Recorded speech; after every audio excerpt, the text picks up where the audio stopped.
My name is Ethan Hollis, and I'm from Searcy, Arkansas. Have you ever finished a long day at school or work, and you're just so ready for dinner? The first thing that comes to your mind is Chick-fil-A, right? Exactly. And when you're going through the drive-thru, you're just thinking of those delicious, crispy fries. But when you get your bag and reach in to grab a fry and you take a nice bite, you realize that they have no salt and they're just plain. In our day, salt is used for Chick-fil-A fries and Chick-fil-A fries only, nothing else. But in Jesus' day, it was used for multiple things. One thing it was used for was a fertilizer for crops. It would help the soil while killing the weeds. This reminds me of the parable of the sower, where the seed dropped in the thorny soil, and when it grew, it was choked out by the thorns. So we should be the salt in the soil and help prepare people for discouraging people who try to bring them down. Another thing it was used for was preserving food. Back then, they did not have refrigerators or freezers or any other way to preserve food, so they just put a little bit of salt on it. So we should be the salt of the earth and preserve it from rotting. Salt was also used as a disinfectant on wounds, so you can probably imagine it had a bite or a sting to it. So we should be ready to fight back at the sins of the world. Light was used for similar purposes to ours today. The main difference is how valuable the light was. For example, have you ever been yelled at by your mom or dad for not turning off your light before you leave? They don't want to waste electricity or light, but believe it or not, there's a time before light bulbs. Before the light bulb was invented, people slept on an average of 10 to 11 hours a day. This is because people had nothing to do until the sun came up because they had no light. So you could probably imagine a candle or a lamp was very valuable. So it'd be very absurd to light a candle or a lamp and put it under a bowl. It would have been better to have it just blown out. Jesus tells us that we have to be the salt and the light in the world. And in Matthew 5:13 through 16, he says, "You are the salt of the earth, but if salt loses its saltiness, how can it be made salty again? It is no longer good for anything except to be thrown out or trampled underfoot. You are the light of the world. A town built on a hill cannot be hidden. Neither do people light a lamp and put it under a bowl. Instead, they put it on its stand, and it gives light to everyone in the house.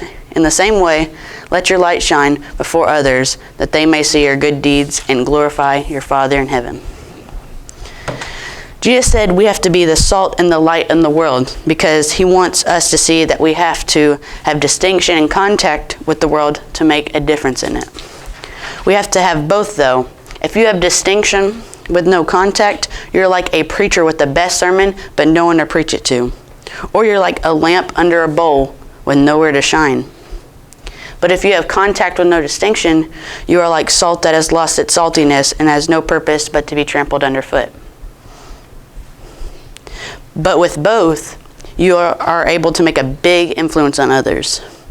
But when the people heard this, they were confused and thought, "Who are we, the poor, the mourners, the meek, the hungering, compared to the whole world?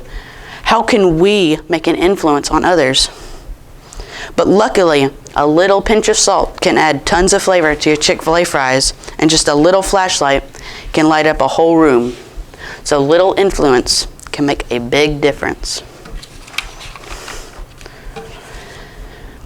God has had this same purpose for us for a long time, even back to the days of the Israelites. But they mistook this purpose and shone their light only for themselves.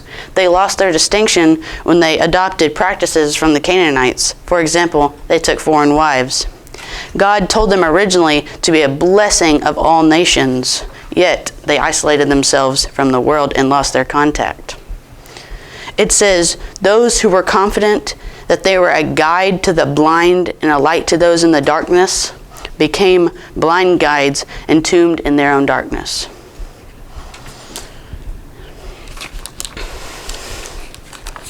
Now in Psalm 78:10 through 17, it says, "They did not keep God's covenant and refused to live by his law. They forgot what he had done, the wonders he had shown them.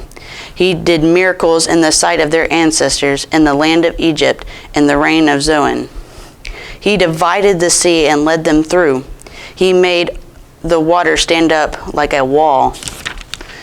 He guided them with a cloud by day and a light from a fire all night.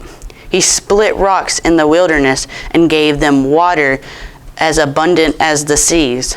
He brought streams out of a rocky crag and made water flow down like rivers.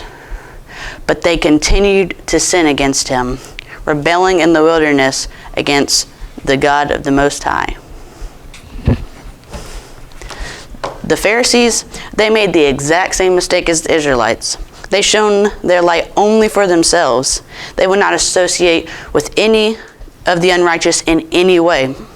They even took this so far that they took a special way into the temple so they could dodge the unrighteous. But Jesus was different. Jesus fulfilled. He ate with the tax collectors and the sinners. He made sure to heal the poor. He even called them blessed. We, as a church today, should be sharing our light to people in our community.